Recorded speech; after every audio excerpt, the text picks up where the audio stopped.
Squidward's suicide. I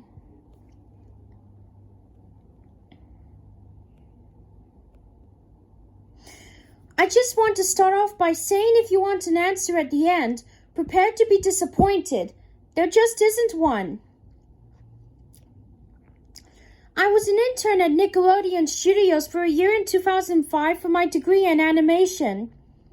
It wasn't paid, of course, most internships aren't, but it did have some perks beyond education.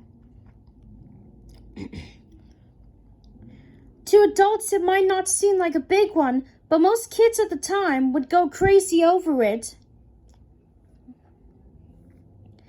Now, since I work directly with the animators and with the editors and animators, I got to view the new episodes days before they aired.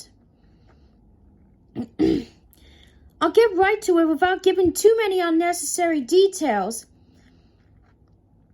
They have very recently made the SpongeBob movie, and the entire staff was somewhat sap of creativity, so it took them longer to start up the season. But the delay lasted longer for more upsetting reasons. There was a problem with the Series 4 premiere that set everyone and everything back for several months. Me and two other interns were in the editing room along with the lead animators and sound editors for the final cut. We received the copy, which was supposed to be Fear of a Krabby Patty, and gathered around the screen to watch. Now, given that it isn't final yet, animators often put up a mock title card, sort of an inside joke for us, with phony, oftentimes blue titles, such as How Sex Doesn't Work instead of Rockabye Bobby when SpongeBob and Patrick adopt a sea scallop. Nothing particularly funny, but work-related chuckles. So when we saw the title card, Squidward's suicide, we didn't think of it more than a morbid joke. One of the interns did a small-throat laugh at it. The happy-go-lucky music plays as is normal. The story began with Squidward practicing his clarinet, hitting a few sour notes like normal. We hear SpongeBob laughing outside, and Squidward stops, yelling at him to keep it down. He has a concert that night and meets to practice. SpongeBob says okay and goes to see Sandy with Patrick. The bubble splash screen comes up when we see the ending of Squidward's concert. This is when things began to seem off. While playing, a few frames repeat themselves, but the sound doesn't. At this point, sound is synced up with animation, so yes, that's not common, but when he stops playing, the sound finishes as if the skip never happened. There is slight murmuring in the crowd before they began to boo him. Not normal cartoon booing that is common in the show, but you could very clearly hear malice in it. Squidward's in full frame and looks visibly afraid. The shot goes to the crowd with SpongeBob in center frame, and he too is booing, very much unlike him. That isn't the oddest thing, though. What is odd is everyone had hyper-realistic eyes, very detailed, clearly not shots of real people's eyes, but something a bit more real than CGI. The pupils were red. Some of us looked at each other, obviously confused, but since we weren't the writers, we didn't question if it's appealed to children yet. The shot goes to Squidward sitting on the edge of his bed, looking very forlorn. The view out of his porthole window is of a night sky, so it isn't very long after the concert. The unsettling part is at this point there is no sound. Literally no sound. Not even the feedback from the speakers in the room. It's as if the speakers were turned off, though their status showed them working perfectly. He just sat there, blinking, in this silence for about 30 seconds. Then he started to sob softly. He put his hands, tentacles, over his eyes and cried quietly for a full minute more. All the while, a sound in the background, very slow and growing from nothing to very audible. It sounded like a slight breeze through a forest.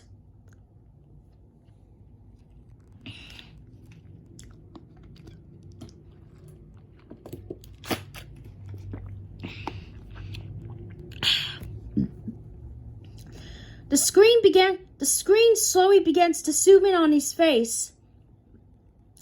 By slow I mean it's only noticeable if you look at shots 10 seconds apart side by side.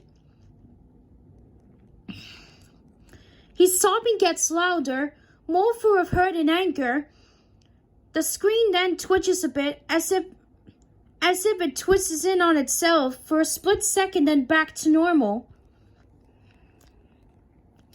The wind through the trees sound gets slowly louder and more severe, as if a storm is brewing somewhere. The eerie part is this sound. The eerie part is the sound, and Squidward's sobbing sounded real.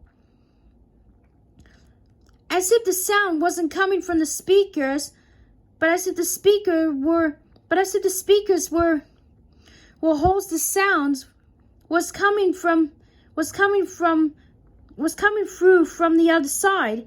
As good as the sound studio, as good as sound as the studio likes to have, they don't purchase the equipment to be that good to produce sound of that quality. Below the sound of the wind and sobbing, very faint, something sounded like laughing. It came at odd intervals and never lasted more than a second, so he had a hard time pinning it. We watched the show twice, so pardon me if fiends sound too specific, but I had time to think about them. After about 30 seconds of this, then the screen blurred and twitched violently, and something flashed over the screen as if a single frame was replaced. The lead animation editor paused and rewound frame by frame. What we saw was horrible. It was a still photo of a dead child. He couldn't have been more than 6. The face was mangled and bloodied. One eye dangling over his upturned face popped.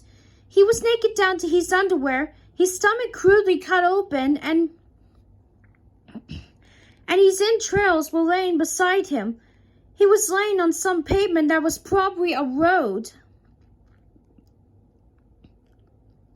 The most upsetting part was that there was a shadow of the photographer. There was no crime tape, no evidence tags or markers, and the angle was completely off for a shot designed to be evidenced. It would seem that the photographer was the person responsible for the child's death. We were, of course, mortified but pressed on, hoping that it was just a sick joke.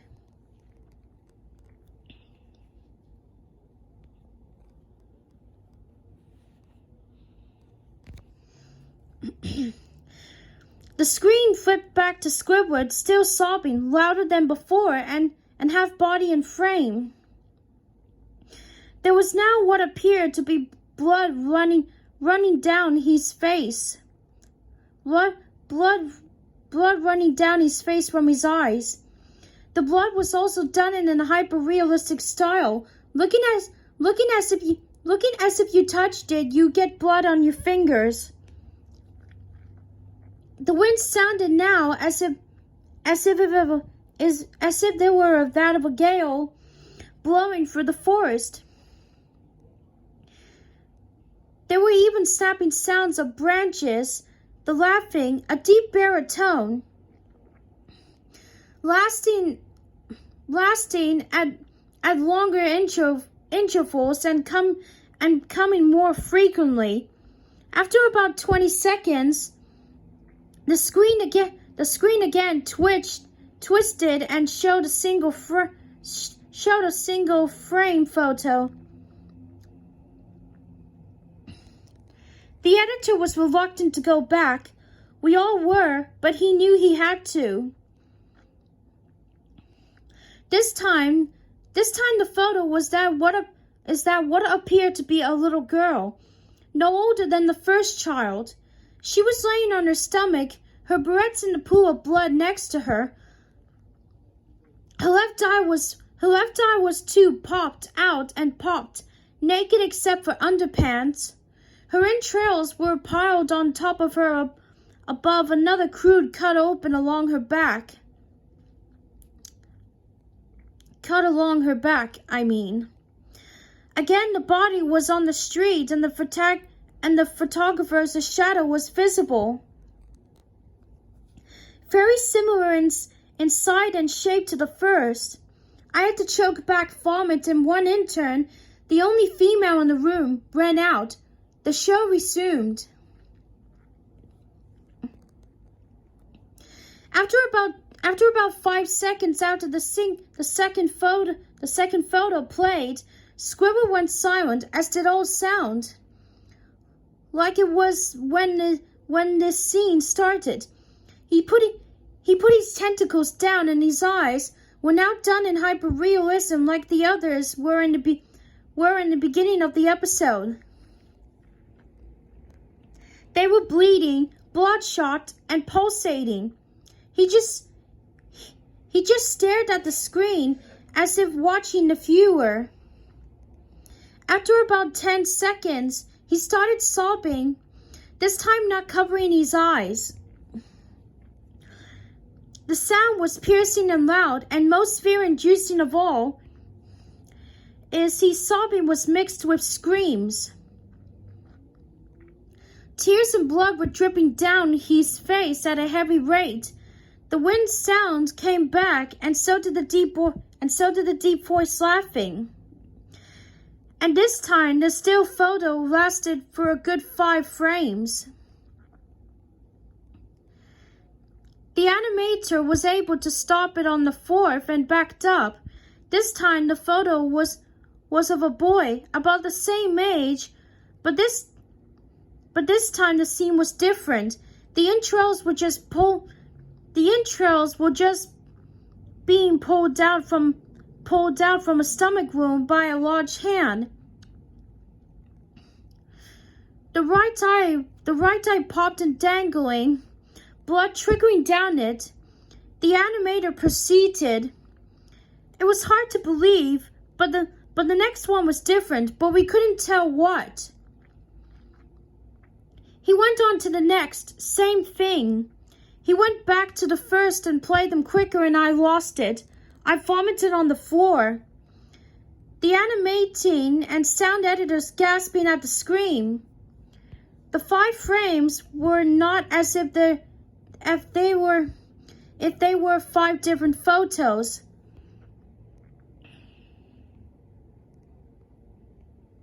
They were played out as if there were frames from a video. We saw the hand slowly lift out the guts. We saw the kid's eyes focus on it. We even saw 2 frames of the kid beginning to blink. The lead sound editor told us to stop. He had to call in the creator to see this. Mr. Hillenberg arrived within about 15 minutes. He was confused as to why he was called down there. So the editor just continued the episode. Once the few frames were shown, all screaming, all sound again stopped. Squidward was just staring at the viewer for a full frame of the face. For about 3 seconds, the shot quickly panned out, and that the deep voice said, "Do it." And we see in Squidward's hands a shotgun. He immediately puts the gun in his mouth and pulls the trigger. Realistic blood and Blaine matter splatters the wall behind him, and he's dead.